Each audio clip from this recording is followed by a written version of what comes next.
그러면 이 조항은 전세 사기를 예방하기 위한 특약으로 넣을만 하다라는 추천이시죠? 이거 마치 총기 사고가 나서 수많은 사람들이 다치거나 죽기도 하지만 외부로부터 또 국가를 지키는 것도 이게 총이라는 거를 생각해 주셨으면. 안녕하세요. 조이부동산입니다. 요즘 TV나 여러 매체에서 전세 사기에 대한 관심이 나날이 높아지고 있어요. 그래서 전세 사기를 예방하는 방법에 대해 궁금해하시는 분들이 많으시죠? 큰 돈을 집에 보증금으로 내시기 때문에 아무래도 걱정되시는 부분이 만만치 않으실 텐데요. 오늘은 전세 계약 시 특약에 대해 한번 이야기 나눠보려 합니다. 대표님, 한 매체에서 전세 사기를 당하지 않으려면 이런 특약을 걸어라 라고 설명해준 인터뷰가 하나 있더라고요. 첫 번째 특약. 임대차 계약 이후 아니면 내가 전입한 이후 한 달 이내에 추가로 담보를 설정하지 않는다. 담보가 설정되어 있을 경우 즉시 계약을 해지시킬 수 있고 보증금을 즉시 반환한다는 이런 조항의 특약은 어떤가요? 네, 내용 자체는 크게 문제되는 것 같지는 않아요. 집주인 입장에서 왜 남의 집 가지고 그렇게 하냐 이렇게 생각할 수도 있는데요. 요즘에는 뉴스에도 이렇게 사건 사고가 많이 나오고 유튜브나 이런 곳에 나온다고 하니까 그래서 불안해서 넣는다고 이렇게 잘 설명드리고 적으면 될 것 같아요. 그런데 한 달은 아마 점유신고를 늦게 하시는 분들 때문에 그런 것 같은데 크게 문제되지는 않을 것 같아요. 그러면 이 조항은 전세 사기를 예방하기 위한 특약으로 넣을만 하다라는 추천이시죠? 네, 맞아요. 그런데 이런 특약을 추천하신 변호사님께서 다음 말씀을 덧붙이셨는데요. 이런 특약사항을 먼저 손님이 내걸었을 때 이 점을 알아듣고 진행시키는 공인중개사분들은 실력도 있고 일도 제대로 하시는 분들이고 뭐 이렇게 젊은 사람이 까다롭게 특약을 걸지?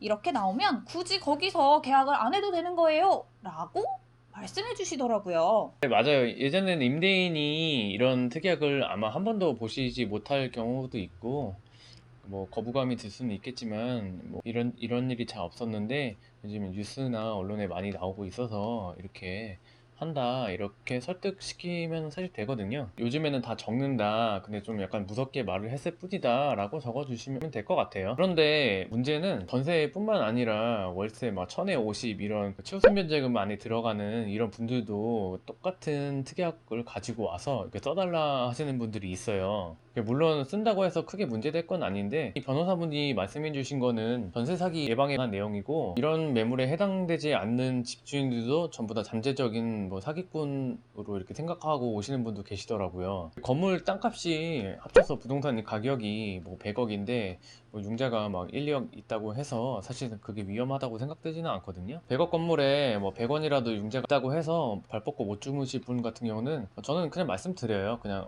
이런 매물이긴 한데 이렇게 해서 불안하시면은 차라리 그냥 다른 집을 보시는 게 나을 것 같다. 그리고 좀 하나 간과하시는 게 전세 사기 관련해서 방어하는 목적으로 쓰는 건 괜찮은데 전혀 뭐 해당하지 않는 매물에 대해서 이런 특약을 들고 오시면은 이게 사람 마음이라는 게 상대방이 뭐 하나하나 이거 해주세요 이거 해주세요 이거 해주세요 하면은 반대로 자기도 좀 뭔가 요구하게 되거든요. 한 달 동안 뭐 융자받지 마세요 이렇게 적어버리면은 그러면 너는 강아지 키우지 마세요 뭐 이런 식으로 됐다던가 보증보험 안 되면은 뭐 배입배상하세요 뭐 이렇게 나오면은 그러냐 그럼 너는 뭐 나갈 때 하자 있으면은 그거에 대해서는 뭐 비용을 청구하겠다 나한테 청소비를 물리겠다 뭐 이런 식으로 나올 수가 있거든요. 이렇게 주고 받다 보면은 아까까지는 애완동물에 대한 얘기라든지 청소비 뭐 이런 관한 내용이 전혀 없었잖아요. 하자보수 관한 내용도 없었고 오히려 좀 불리한 특약이 좀 더 늘어날 수 있다는 거죠. 괜히 전세 사기에 대한 특약 하나 넣어놨다가 이상한 특약까지 같이 혹 달고 끝나는 경우가 많거든요. 이건 좀 주제랑 좀 다르긴 한데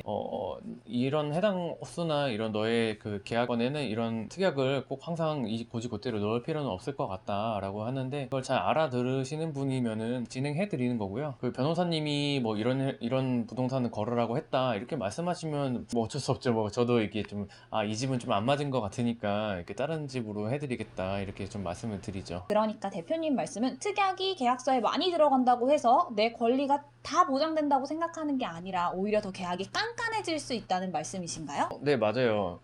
자기의 권리를 보장받는 건 당연한 건데 해당되지 않는 집에 인터넷에서 본 특약을 갖고 와서 써달라고 하는 거는 오히려 좀 혹을 달 수 있다 이걸 말씀드리는 거예요. 상대방에게 좀 주장을 할 때도 좀 잘 알아보고 나서 그 다음에 주장을 하는 게 맞는 것 같아요. 두 번째 특약. 계약일로부터 잔금 및 입주 일자, 이길까지 현 상태의 등기부 등본을 유지해야 하며 근저당 포함 다른 대출 설정은 하지 않는다. 이를 이행하지 않을 경우 임대인은 임차인에게 손해배상 100 배상을 하고 계약을 해지하기로 한다. 이 특약은 어떨까요? 뭐 앞에랑 비슷한 내용인 것 같은데요. 뭐 저 같으면은 조금 좀 말을 부드럽게 바꾸고 나서 뭐 내용을 쓸 것 같긴 해요. 임대인에게 세입자가 불안해하니 뭐 이런 하면 넣겠다 하고 잘 하면 될 것 같은데, 임대인도 그 세입자가 지금 불안해 한다는 걸 좀 알고 있으셔야 돼요. 그렇기 때문에 좀 조만간 잘 협조해 줬으면 좋겠다는 좀 개인적인 바람이 있고요. 그런데 이것도 무조건적인 뭐 어떻게 하면 어떻게 한다 이렇게 쓴다기보다는 하지 않는다 그냥 이 정도로만 쓰면 어떨까 싶고, 만약에 나중에 아까는 이거는 이 길이지만 아까 한 달이라 하셨는데 그렇게 하더라도 내 선순위에 대해서 전혀 문제가 없을 수도 있고 여러 가지 케이스가 있기 때문에 무조건 이 특약이 100% 맞다고는 생각하진 않지만 어떤 이유로 이 특약을 쓰는지는 좀 잘 알고 있거든요. 문구상으로는 좀 잘 조율해서 작성하시면 될 것 같아요. 그럼 세 번째 특약. 임대인 및 임대 물건에 의해 전세 반환 보증보험 가입이 불가능한 경우 계약금의 100을 배상하고 이 계약은 무효로 한다. 이 특약은 어떤가요? 이것도 예전에 다세대 신축 건물이라든지 어떤 특정한 물건은 예전부터 좀 써드렸던 문구라서 필요는 하다고 생각하고요. 그런데 뭐 사실상 배액 배상하라고 하면은 현실적으로 좀 힘들지 않을까요? 좀 이런 느낌이에요. 내가 비싼 가방을 갖고 있어요. 모르는 사람이 당근에 연락 와가지고 가방을 빌리겠다, 그러니까 대여를 해주는 거예요. 그런데 이 가방, 내가 이 비싼 가방을 들고 가는데 만약에 소개팅에서 잘 안 된다. 너가 내가 준 가방 값을 2배로 물어줘라. 약간 좀 이런 느낌이거든요. 현실적으로 계약금을 받더라도 대출이 안 나오고 하면은 돌려주는 데이 되게 많아요. 계약서를 가지고 보증보험을 쓸 수 있는 것 때문에 그런 건데, 사실은 이게 뭐 세금 미납한 부분도 그렇고 보증보험도 그렇고 계약서를 쓰기 전에 확실하게 알아볼 수 있어야지 맞는 게 아닐까요? 뭐 지금은 그렇게 할 수 없으니까 이런 특약이 만들어졌다고 생각을 하는데, 저는 사실 그 특약 이전에 나라 행정 자체가 개편되어야 되지 않을까 좀 이런 생각을 좀 하고요.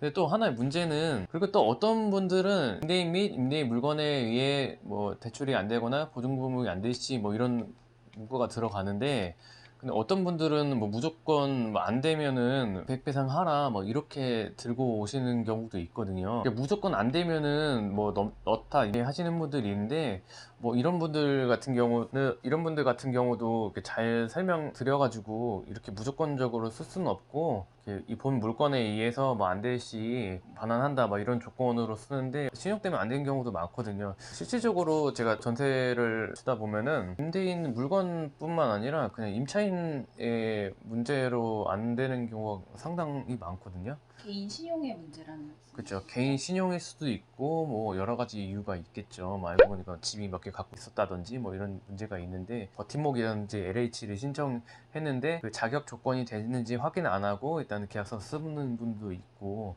근데 반대로 뭐 이렇게 안 될 경우에는 그러면 뭐 계약금을 못 받는 건가요? 그럼 이런 경우에는 임대인은 또 돌려주시거든요. 아까 말씀드렸듯이 이렇게 적어버리면은 반대로 너의 문제로 안 될 시에는 이 돈 계약금은 내가 가지겠다 이런 문구를 적으라고 것 같아요.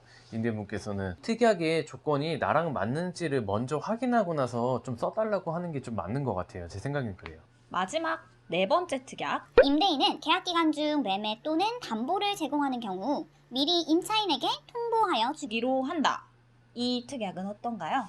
이것도 괜찮은 특약인 것 같아요. 집주인 있게 잘 설명드리고 그냥 자연스럽게 쓰면 될 것 같은데, 법 해석이라는 게 좀 무섭게 하면은 좀 무서워질 수도 있고 별거 아닌 것처럼 얘기하면은 별거 아닌 것처럼 좀 받아들일 수도 있는 거거든요.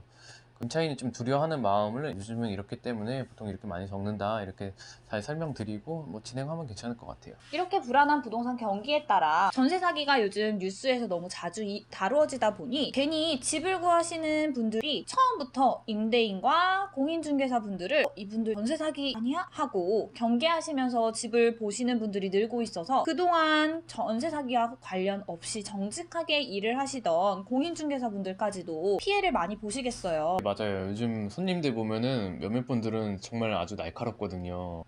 이거 마치 총기 사고가 나서 수많은 사람들이 다치거나 뭐 죽기도 하지만 그 국가를 내부로부터 또 국가를 지키는 것도 이렇게 총이라는 거를 생각해 주셨으면 좋겠고요. 그 생각보다 이렇게 임대인들도 보면은 정말 마음 착하신 분들도 있고 임차인 분들도 착하신 분들이 많은데 몇몇 분들에 의해서 피해가 생기다 보니까 이런 특약까지 나오는 것 같은데 만약에 특약을 잘 알아보시고 준비해서 갖고 가는 건 굉장히 좋은 것 같아요. 하지만 그 특약이 자신에게 맞는 이게 특약인지 좀 더 알아보시고 적어 달라고 하시는 게 좋을 것 같고요. 반대로 또 공인중개사 분들도 이건 안 돼, 돼, 안 돼, 뭐 이렇게 하시다 보다 이런 특약은 어쩌어쩐 이유 때문에 이렇게 생겨났는데 이렇게 좀 쓰는 게 좀 더 부드러운 것 같다라고 필요가 있을 것 같아요. 어떤 분들은 뭐 너무 편파적으로 임대인 입장에서만 말씀하시는 경우도 있고 어떤 분들은 이렇게 너무 임차인 입장에서만 말씀해 주시는 분도 있는데 가운데서 정말 공정하게 노력을 해야 된다고 생각을 많이 하고 있어요.